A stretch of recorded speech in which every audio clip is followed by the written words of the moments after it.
যাচ্ছি। দর্শক, এই পর্যায়ে কথা বলবো আমরা ডাক্তার মোহাম্মদ ফরহাদউদ্দিনের সঙ্গে, যার পরিচয় আপনাদের কাছে দিয়েছিলাম যে সহকারী অধ্যাপক হিসেবে ময়মনসিংহ মেডিকেল কলেজ হাসপাতালের কার্ডিওলজি বিভাগে আছেন। দর্শক, আপনাদের সঙ্গে একটি বিষয় শেয়ার করতে চাই। এই ডাক্তার মোহাম্মদ ফরহাদউদ্দিন আপনারা অনেকে হয়তো তাকে চিনে থাকেন, তার মুখটি অনেকটা আপনাদের কাছে পরিচিত লাগতে পারে।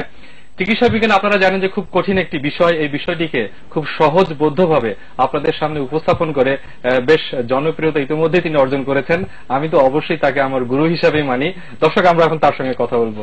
ডাক্তার মোহাম্মদ ফরহাদউদ্দিন, অনেক সুন্দর একটি হাসি আপনার।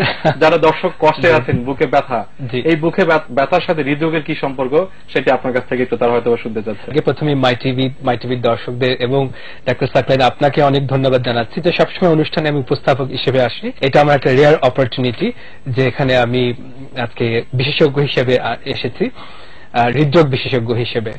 তো বুকের ব্যথা বিভিন্ন কারণে হতে পারে।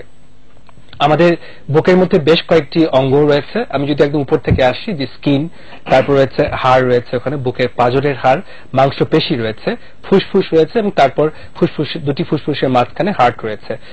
যে কোনো একটি অঙ্গ থেকে কিন্তু ব্যথা হতে পারে।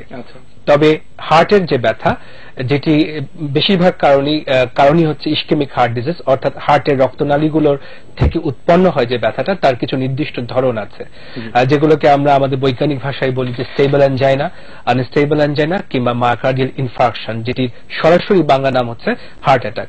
ব্যথার ধরনটা হচ্ছে এরকম, যেটি রেট্রোস্টার্নাল, অর্থাৎ আমাদের বুকের মাঝখানে যে হাড়টি আছে তার ঠিক পেছনে ব্যথাটা হয়।